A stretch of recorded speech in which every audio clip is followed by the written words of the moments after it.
नमस्कार मित्रों, पराशर ज्योतिष संस्थान के इस यूट्यूब चैनल पर आपका स्वागत है। मैं हूं बब्बन कुमार सिंह। मित्रों, जुलाई महीने के गोचर को लेकर हाजिर हूं। मित्रों, जुलाई का महीना जो है जून से कुछ बेहतर होने वाला है, जा रहा है। मूलतः इस महीने में सबसे बड़ी जो घटना हुई है वो ये है कि एक दिन पहले 30 तारीख को 30 जून को गुरु का अपनी राशि में वापस लौटना वक्री स्थिति में। हालांकि वे वक्री है, बावजूद गुरु इस राशि में आकर बेहतर स्थिति में होंगे। देखिए, गुरु नीच के थे, याद होगा आपको मार्च में जब गुरु कमज़ोर हुए 22-23 को, और उसी 29 को उन्होंने चेंज किया था, 29 मार्च को। तो उसके बाद कोरोना का प्रकोप अपने देश में तो कम से कम दिखा, बहुत ज़्यादा बड़े पैमाने पर उसी समय से शुरू हुआ। गुरु अब वापस आए हैं अपनी राशि धनु राशि में, और निश्चित रूप से यहाँ इस राशि में अभी चूँकि आए हैं जहाँ गुरु ये इनका वर्गोत्तम नवांश है, पुष्कर अंश है और अपना क्षेत्र है, इनका मूल त्रिकोण राशि है इनकी। तो इसमें गुरु निश्चित रूप से धर्म की इनकी राशि है और धर्म के कामों में वृद्धि करेंगे और हमें अपराइट करने में, हमको सत्य के रास्ते पर चलने में ये मदद करेंगे। देखिए, ये साल जो है 2020, यदि इस साल को देखें तो ये बहुत परिवर्तन का साल है, ये हम सबको पता चल चुका है।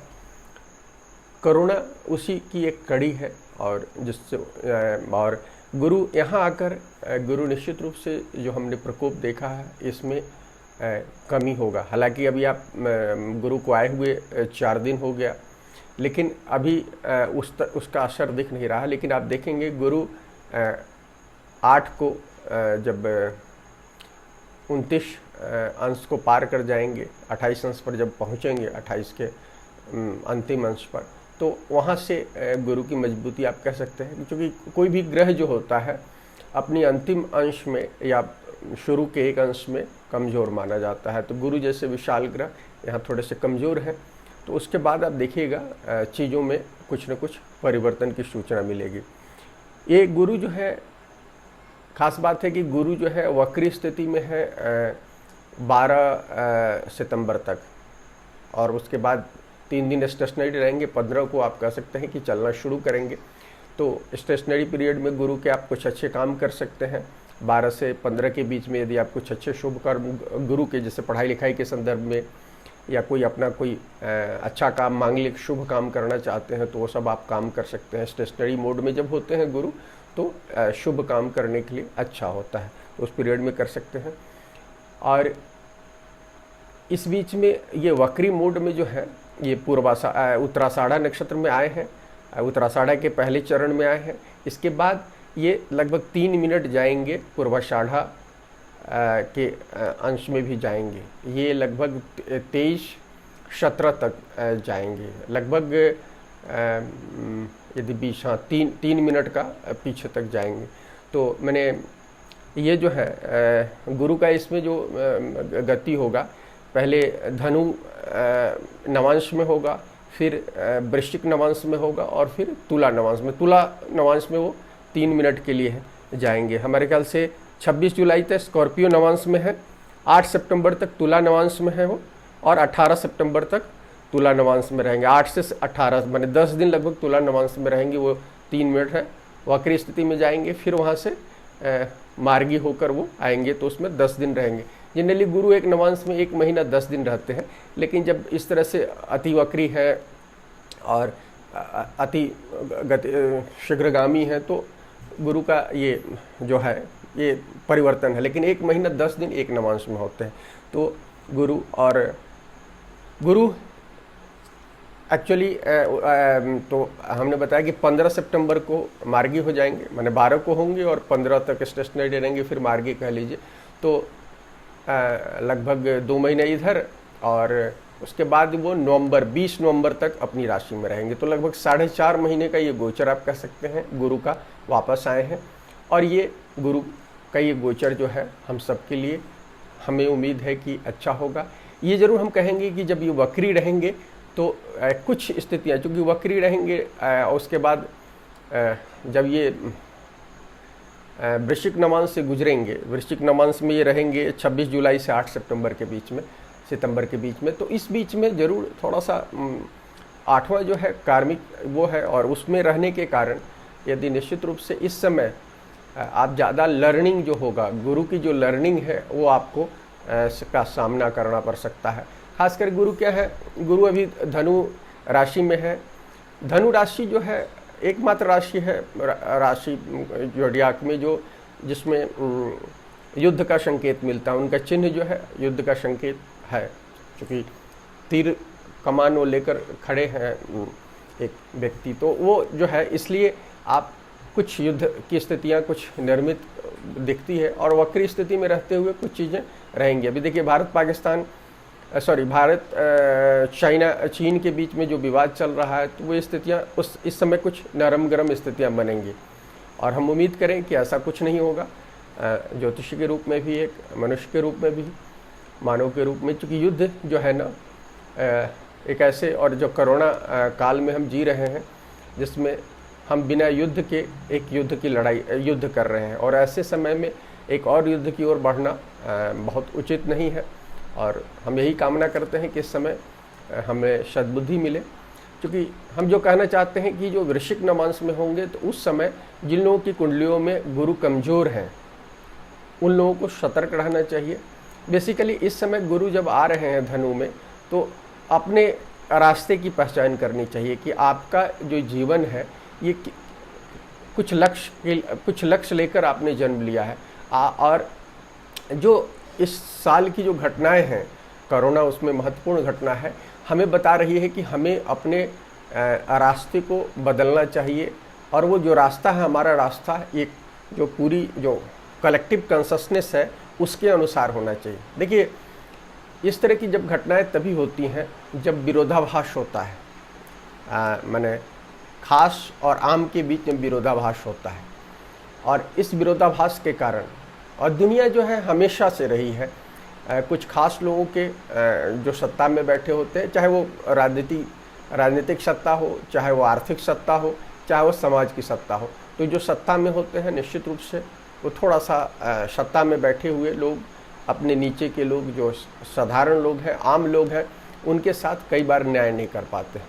तो प्रकृति जो है न्याय करती है, और प्रकृति का न्याय करने के चक्र कोरोना जैसी चीज़ें, महामारियां हैं, तो हमें इस बात को समझना चाहिए। और गुरु के इस गोचर में, क्योंकि देखिए गुरु अकेले गुरु गोचर में नहीं रहेंगे वक्री, बुध तो 12 जुलाई को निकल जाएंगे, लेकिन इसके बाद शनि भी वक्री है। तो गुरु और शनि जब भी वक्री होते हैं तो दुनिया भर में चीज़ें होती हैं। हालांकि खास बात यह है कि इस समय मंगल जो है गुरु के शाइन में है और जलीय शाइन में है, तो कुछ गर्मी नहीं रहेगी एक, और मैंने थोड़ी सी लेकिन बॉइलिंग पॉइंट, चूँकि इस समय क्या होगा कि अभी तक देखा आपने मंगल और सूर्य जो थे लगातार कॉम्बिनेशन बना हुआ था, दृष्टि संबंध या कोई और कारणों से, अभी भी है 15 जुलाई तक उनका 16 जुलाई तक बना रहेगा। मंगल जो है चौथी दृष्टि से सूर्य को देख रहे हैं, लेकिन उसके बाद जो होगा ट्राइनल एस्पेक्ट होगा, क्योंकि जलीय राशि में गुरु भी सूर्य भी चले जाएंगे कर्क राशि में, और मंगल भी मीन में बैठे हुए हैं, पूरे इस महीने में मीन में रहना है उनको।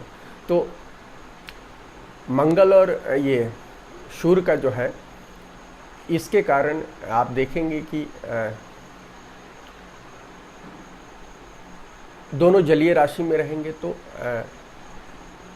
और सूर्य जो है अगले एक महीने तक 16 जुलाई से लेकर लगभग 16 अगस्त तक आप कह सकते हैं, पूरे मिड पीरियड में ये कर्क की संक्रांति में ये होम के फ्रंट पर ध्यान देने की बात करेंगे, क्योंकि कर्क राशि से गुजरेंगे तो स्वाभाविक है उनका जो ध्यान होगा घर के मोर्चे पर होगा।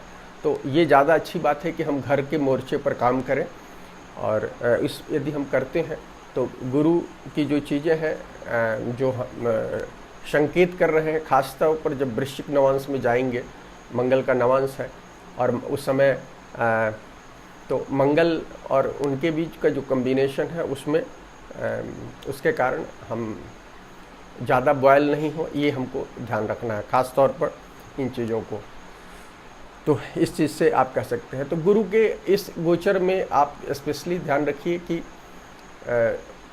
हमें जो एक कॉस्मिक कॉन्शसनेस की तरफ हमको बढ़ना है, और जो हमारा अपना कॉन्शसनेस है इसको जॉइंट माने एक अलाइनमेंट पर लाना है, एक रेखा में, सीधी रेखा में लाना है, ताकि जो एक स्थिति जो गड़बड़ है उससे हम निपट सकें। गुरु के बाद इस महीने गुरु पूरे महीने रहेंगे यहाँ पर। इसके बाद इस महीने का जो महत्वपूर्ण गोचर होगा सूर्य का, सूर्य गोचर कर्क में होंगे। कर्क में जब सूर्य जाते हैं तो सूर्य का कर्क में जो गमन होता है उसको कर्क संक्रांति बोलते हैं, और ये पूरे अयन चेंज होता है, इसमें उत्तर अयन से दक्षिण अयन में जाते हैं। सूर्य जो है कर्क में जब आते हैं, यहाँ से लेकर मकर में शिफ्ट करने से पहले तक, माने धनु के संक्रांति तक, कर्क की संक्रांति से धनु की संक्रांति तक वो दक्षिणायन होते हैं। और अपने यहाँ पता है आपको, दक्षिणायन में कोई भी शुभ कर्म नहीं होता है, खासकर मांगलिक कर्म के संदर्भ में नहीं होता है। घर में शिफ्ट करना वगैरह तो होता है, लेकिन कोई मांगलिक काम काज नहीं होता है। माना जाता है कि देवशयनी एकादशी को देवशयनी हो चुका है, तो देवशयनी माने देव सो गए हैं, तो देव के सोने के बाद हमारे यहाँ कोई काम नहीं होता है। तो ये पूरा का पूरा दक्षिणायन का जो हमारा कंसेप्ट है, उसमें हमें हमारे लिए ये जो है आध्यात्मिक जागृति का समय है। तो ये गुरु का गोचर भी इंडिकेट कर रहा है, और सूर्य यहाँ से शुरू हो जाएंगे दक्षिणायन, तो ये बता रहे हैं कि हमको ये निश्चित रूप से इसके हिसाब से काम करना चाहिए, अपने आध्यात्मिक वृत्ति को जगाने की कोशिश करनी चाहिए। और अभी जो कंडीशन है, जो 2020 की कंडीशन है, वो भी इस ओर इंडिकेट कर रही है। तो इसमें आप कह सकते हैं एक खास बात यह है कि सूर्य जब यहाँ जुलाई में यहाँ जब जाएंगे कर्क में, तो कालसर्प योग जो बना हुआ था पिछले 5 महीने से, ये कालसर्प योग टूट जाएगा। सूर्य इसको तोड़ देंगे, बाहर हो जाएंगे, राहु केतु के एक साइड से निकलकर दूसरे साइड में चले जाएंगे। तो ये एक बहुत बड़ा महत्वपूर्ण, ये भी एक घटनाक्रम हो रहा है गुरु के शिफ्टिंग के साथ। सूर्य का 16 जुलाई का जो शिफ्टिंग होगा, वो भी एक महत्वपूर्ण संकेत बता रहा है कि आकाश में जो एक नोट का जो एक पकड़ थी, उसमें थोड़ी सी वीकनेस होगी। एक चीज़ ये है। और दूसरी चीज़ है कि हमने आपको बताया कि मंगल पहले से मीन राशि में गोचर कर रहे हैं, और पूरे महीने मंगल मीन में रहेंगे, और सूर्य आ जाएंगे 16 को। तो इसके बाद 16 के बाद सूर्य जो है 16 से पहले मंगल की चौथी दृष्टि में है, उसके बाद वो ट्राइनल में रहेंगे, त्रिकोण दृष्टि में आएंगे। हालांकि अपने यहाँ त्रिकोण दृष्टि की ज़्यादा मान्यता नहीं है, चूँकि पराशर ऋषि 50% उसका कहते हैं असर होता है। तो लेकिन ट्राइनल अपना एस्पेक्ट है, नाड़ी में उसको लेते हैं लोग, तो 50% तत्व की दृष्टि होती है, तो जलीय में दोनों होंगे। तो इस पीरियड में खास बात ये भी होगी कि देखिएगा बारिश में वृद्धि हो सकती है, बाढ़ की स्थितियाँ हो सकती है। कारण कि अभी एक हमने इस पर चर्चा नहीं की, लेकिन जो अभी 5 जुलाई को जो चंद्रग्रहण हो रहा है, वो आपको पूर्वाषाढ़ा नक्षत्र में हो रहा है। वो भी एक इंडिकेशन है। पूर्वाषाढ़ा नक्षत्र में होने के कारण धनु के पूर्वाषाढ़ा 20 डिग्री के आसपास हो रहा है, तो पूर्वाषाढ़ा नक्षत्र का हिस्सा है। हमने उस पर एक वीडियो बनाया है, आप चाहे तो देख सकते हैं। चंद्र ग्रहण पर एक वीडियो बनाया है। क्योंकि इसका कोई सूतकीय महत्व नहीं है, धार्मिक महत्व नहीं है, इसलिए हम उसका बहुत ज़्यादा जोर नहीं दे रहे हैं। लेकिन हमने वीडियो बनाया है 5 जुलाई के ग्रहण पर, चंद्र ग्रहण पर। तो वो चंद्र ग्रहण इस बात की ओर इशारा कर रहा है कि कुछ जलीय घटनाएं होंगी आने वाले समय में। देखिए अभी भूकंप की घटनाएं हो रही हैं लगातार। आपने देखा कश्मीर में, कल दिल्ली में भी आया था, उससे पहले नॉर्थ ईस्ट में हो रहा है। मैंने ये हिमालय के से जुड़े हुए क्षेत्रों में, जो उसकी पेरीफेरी है, उसमें लगातार भूकंप आ रहे हैं। वो सूर्य ग्रहण जो हुआ है 21 जून को, वो और 2 चंद्र ग्रहण जो है 5 जून को और ये 5 जुलाई को, ये 1 महीने के रेंज में आप देखें तो 3-3 ग्रहण के कारण इस तरह की स्थितियाँ होती हैं, तो वो बनी हुई है। तो ये इंडिकेशन कर रहा है।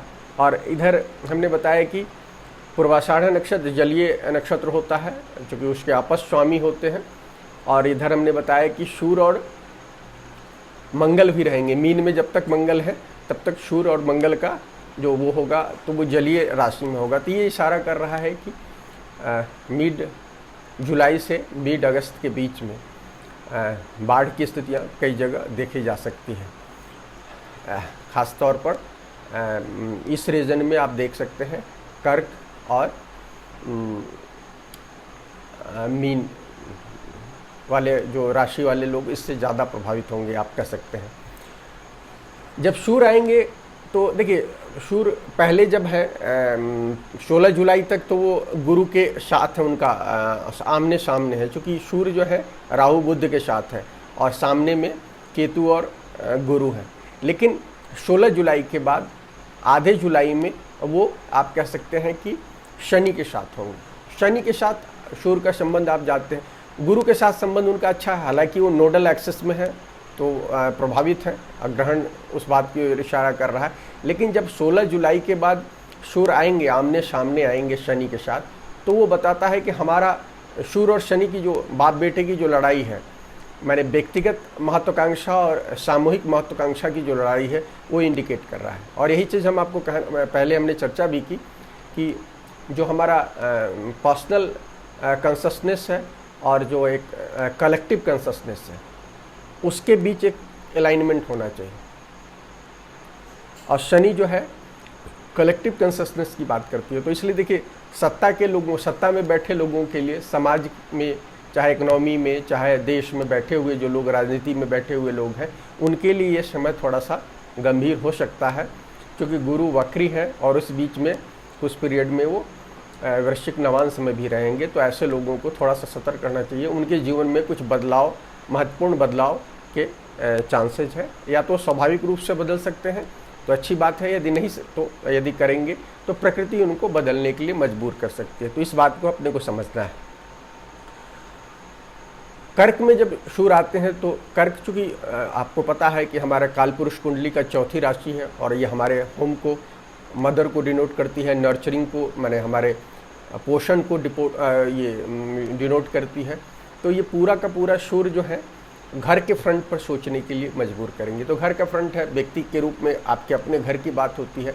सामूहिक रूप में कहेंगे कि देश, राज्य और सारी चीज़ों में जो हमारी आंतरिक स्थिति है, इस पर हमको सोचने के लिए विवश होना होगा। यदि हम सोचेंगे तो निश्चित रूप से इसके हमको महत्वपूर्ण फल ये मिलेंगे। तो हम आप व्यक्तिगत रूप से हम आपको कहते हैं कि आप अपने घर में जो कोरोना ने हमें मौका दिया है, घर में बहुत सारे लोग इस 3 महीने घर में बैठे हैं, बहुत सारी घरेलू चीज़ों से वो जॉब में व्यस्तताओं के कारण जो हमारा पूरा कॉर्पोरेट कल्चर डेवलप हुआ है, उसमें हमारे लिए घर के लिए कोई समय नहीं था। अब जो वापस ये 3 महीने कोरोना ने मौका दिया हम लोगों को, हम लोग घर के फ्रंट पर मजबूरी में हमको देखना पड़ा। तो अब इसको एक आदत में हमको शामिल करना चाहिए। और सूर्य का 1 महीने का ये गोचर जो है कर्क का, इसको इंडिकेट कर रहे हैं। एक और दूसरी बात है कि अगले 2.5 साल जब तक मकर में रहेंगे तो हर साल लगभग इसी समय कर्क में सूर्य और शनि का आमने सामने होगा। तो अभी यदि आप शुरू करें, अभी से शुरू करें, ताकि अगले साल जब फिर सूर्य और शनि का जो कम्बिनेशन बनेगा, तो यदि आप इस साल इस लर्निंग को समझ जाएंगे, इस टेस्ट को समझ जाएंगे, तो अगले साल आपको शनि तंग नहीं करेंगे। यदि आप शनि के इस इशारे को नहीं समझेंगे तो अगले साल फिर, यदि बहुत सारे लोगों के जीवन में सूर्य शनि का जो कॉम्बिनेशन होगा, जिनकी कुंडलियों में अभी जो सूर्य शनि कुछ ट्रबल करेंगे, तो वो अगले साल भी ट्रबल करेंगे। 21 में भी करेंगे और 22 में भी करेंगे, जब तक यहाँ से निकल नहीं जाते हैं। 22 में हमारे ख्याल से वो बीच में वो रहेंगे, 11 नंबर में चले जाएंगे। तो 21 में तो आपको अगले साल आपको एक बार फिर टेस्टिंग से गुजरना पड़ेगा। तो इस बात का, बल्कि 22 में भी मेरे ख्याल से अभी मेरे दिमाग में क्लियर नहीं है पिक्चर, तो आप ये देख लीजिएगा। तो ये सूर्य और शनि का कॉम्बिनेशन बनेगा, तो ये आपके घर के फ्रंट की ओर इशारा कर रहे हैं। तो घर के फ्रंट पर आपको ध्यान देने की ज़रूरत है। तो ये एक महत्वपूर्ण बात है जो हम आपको बताना चाहते हैं। इसके अलावा इस महीने जो है 12 जुलाई को बुध जो है वक्री से आ जाएंगे, क्या कहते हैं, मार्गी हो जाएंगे। तो जो कम्युनिकेशन के रूप में या टूर एंड ट्रैवल के रूप में हमको जो दिक्कतें आ रही थी बुध के वक्री होने से, या कागज़ में ये हम यदि कोई एग्रीमेंट साइन वगैरह करना चाहते थे या कोई नया कागजी काम शुरू करना चाहते सरकार के साथ या व्यक्तिगत जीवन में, तो उन सब कामों को हम 12 जुलाई के बाद कर सकते हैं। जो लोग जो रूटीन से अलग नया कुछ काम करने जा रहे हैं तो उनको 12 जुलाई के बाद बुध की जो स्थितियां होंगी, और बुध जो है हालांकि राहु के साथ रहेंगे, 16 के बाद वो राहु और केतु के जद में होंगे और सामने से गुरु की दृष्टि होगी, तो अपने क्षेत्र में होंगे, मिथुन में होंगे और पूरे महीने रहेंगे मिथुन में। तो अच्छी स्थिति होगी, इस कारण कि राहु जो है 5 डिग्री से नीचे आ गए हैं और ये है 12 डिग्री पर है, तो 12 डिग्री से ये आगे बढ़ेंगे, तो लगभग 7 डिग्री का अंतर रहेगा, 6-7 डिग्री का अंतर है, वो अंतर बढ़ता जाएगा। तो आप कह सकते हैं 5 डिग्री का जो है लेना चाहिए, वो ज़्यादा इफ़ेक्टिव होता है। 5 डिग्री के बाद यदि है तो उसका असर, और राहु और बुध एक तरह से मित्रवत उनका व्यवहार है, तो बुध की अच्छी स्थिति रहेगी, तो बहुत सारे काम जो रुके पड़े हैं बहुत सारे लोगों की, और कुंडली जिनकी अलाउ करेगी वो सब लोग इस पीरियड में अपने काम शुरू कर सकते हैं बुध के मार्गी होने के बाद। तो एक बुध ये इस बात को इशारा कर रहे हैं, ये बुध ये। और इस समय खास बात और है, देखिए इस महीने मकर में अकेले रहेंगे शनि, हालांकि उनकी तीसरी दृष्टि से वो मंगल को देखेंगे, तो थोड़ा सा वो एक आप कह सकते हैं। और 16 जुलाई के बाद सूर्य के साथ एक उनका जो आमने सामने का कॉम्बिनेशन बनेगा, ये आप कह सकते हैं। लेकिन वो अपने घर में है, मजबूत स्थिति में है, तो कुछ कंस्ट्रक्टिव, और मकर में है तो वो कुछ आम लोगों के पक्ष में कुछ काम करेंगे, हम लगातार कह रहे हैं, और ये काम आप देखेंगे जुलाई से शुरू हो जाएगा। कॉम्बिनेशन बन रहा है, क्योंकि मकर में अकेले शनि होंगे, उसके बाद बुध राहु के साथ होंगे, लेकिन वो उनके मित्र ग्रह हैं, और 16 के बाद वो राहु के साथ उनका कॉम्बिनेशन पॉजिटिव कॉम्बिनेशन रहेगा, क्योंकि उनको गुरु की दृष्टि मिलेगी। तो आप कुछ लोग थोड़े से बहुत प्रभावित हो सकते हैं, लेकिन ज़्यादातर लोगों के लिए पॉजिटिव रहेगा। इसके बाद शुक्र जो है पूरे महीने 31 को शुक्र बदलेंगे, शुक्र जो है 31 को शिफ्ट करेंगे, मिथुन में आएंगे, राहु की राशि में है, तो उनका राहु के साथ कॉम्बिनेशन बनेगा। लेकिन 31 पूरे महीने आप कह सकते हैं कि शुक्र टॉरस में है, अपनी राशि में है। तो 3 ये हो गए, और ये गुरु चौथी अपनी राशि में है, हालांकि वक्री है, शनि और गुरु वक्री हैं, तो लेकिन 4 ग्रहों के अपनी राशियों में होना ये बात बताता है कि ये महीना थोड़ा सा बेहतर होने जा रहा है, और हम सब लोगों के लिए खुशी की बात हो सकती है। लेकिन इस बात को ध्यान रखना है कि हमें कलेक्टिव कॉन्शसनेस के साथ, हमें प्रकृति के साथ एक सामंजस्य बिठाना है। यदि हम सोचते हैं कि हम 22 मार्च से पहले की स्थिति में आ रहे हैं, तो इस तरह की गलतफहमी में हमें नहीं रहना चाहिए। यदि हम इस तरह से सोचेंगे तो हमें दिक्कत होगी मित्रों। और इस बात को ध्यान रखें मित्रों कि ये जो समय है बदलाव का समय है, ये समय बदलाव का है, और ये समय बदलाव का है। और इस बदलाव के समय में हम सबको ये सोचना है कि वो प्रकृति हमें किस तरह के बदलाव की संकेत कर रही है। किसी के जीवन में पारिवारिक जीवन में बदलाव होगा, किसी के जीवन में व्यावसायिक जीवन में बदलाव होगा, किसी के जीवन में शरीर पर ध्यान देने की ज़रूरत होगी। जिन लोगों ने अपने शरीर को ध्यान नहीं दिया होगा खान पान से, या नियमित उठने माने दिनचर्या नहीं पालन करने, तो हर आदमी के लिए ये कुछ न कुछ सूचना लेकर आया है कोरोना, और ये ग्रहों की जो स्थितियां हैं उस ओर इशारा कर रही हैं। तो इस महीने की ये महत्वपूर्ण गोचर है। इसके अलावा राहु केतु अपने घर में है, माने मिथुन और धनु में है, और ये चीज़ें हैं, तो इस महीने का गोचर महत्वपूर्ण यही है। अब मित्रों हम आपको राशिफल की चर्चा करते हैं। मित्रों राशिफल की बात कर रहे हैं। सबसे पहले राशिफल के बारे में देख लें कि राशिफल ये हम आपको, ये आप लग्न से और मून साइन दोनों से देख सकते हैं, चंद्र राशि से भी देख सकते हैं और लग्न से भी देख सकते हैं। मित्रों मेष राशि, मेष लग्न राशि की बात करते हैं। मेष लग्न राशि जो है जुलाई में जो है मंगल जो है 12वें भाव में बैठे हुए हैं। लग्नेश जो है आपके 12वें भाव में बैठे हुए हैं। तो देखिए लग्नेश जब 12वें में चले गए तो ज़्यादातर लोगों के लिए ये स्वास्थ्य संबंधी दिक्कत हो, और पूरे महीने उनको मीन में बैठना है, अग्नि तत्व की राशि जल राशि में जा रहे हैं, तो एक ये हो रहा है। और देखिए 16 जुलाई के बाद शूर भी चले जाएंगे। आपके जो पंचमेश है शूर जो अभी तीसरे घर में है, उनका गोचर आपके लिए अच्छा है यदि चंद्र से देखा जाए और लग्न से भी देखा जाए। चौथे में चले जाएंगे तो वो वहाँ से भी दिक्कत दिख रहा है। तो आपको अपने हेल्थ का ध्यान रखना है मेष राशि वाले जातकों को। हालांकि गुरु आ गए हैं आपके 9वें भाव में, ये एक अच्छी बात है, वो आपकी कुल मिलाजुला कर रक्षा करेंगे। लेकिन जिन कुंडलियों में मंगल कमज़ोर हो उन लोगों को अपने स्वास्थ्य की रक्षा सबसे ज़्यादा करनी चाहिए। दूसरी चीज़ है आर्थिक मामलों में भी देखिए शुक्र जरूर है आपके दूसरे भाव में, वो कुछ मामले में आपके लिए अच्छा सूचित कर रहे हैं, लेकिन शुक्र के अलावा यदि ग्रहों की जो स्थितियां हैं वो बहुत ज़्यादा फेवरेबल अभी नहीं है, और यदि आपकी दशा भुक्ति यदि उपयुक्त नहीं है तो अर्थ के माने कोई भी आर्थिक मामले में, जॉब के मामले में आपको कोई भी आगे बढ़ने से पहले सोचने की ज़रूरत है। कहने का मतलब हम ये कहना चाहते हैं कि इस महीने आपको थोड़ा सा शांत रहना है।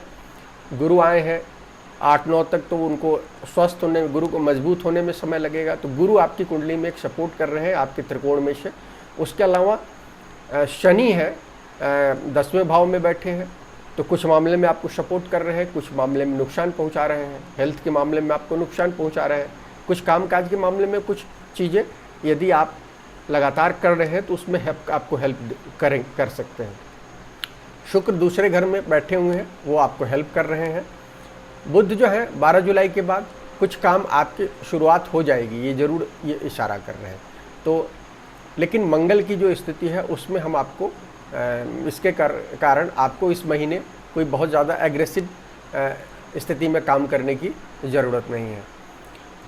ये टॉरस की बात कर लेते हैं, वृषभ लग्न राशि की बात करते हैं। वृषभ वालों के लिए महीना बेहतर है, कारण कि पिछले महीने की 25 तारीख को ये शुक्र जो है डायरेक्ट मोड में आ गए हैं, और शुक्र जो है इस महीने 31 तक इसी में है। तो शुक्र के लिए इनके लिए अच्छा है, और इनके भाग्येश शनि भी वहाँ बैठे हुए हैं, भाग्य भाव में बैठे हुए हैं।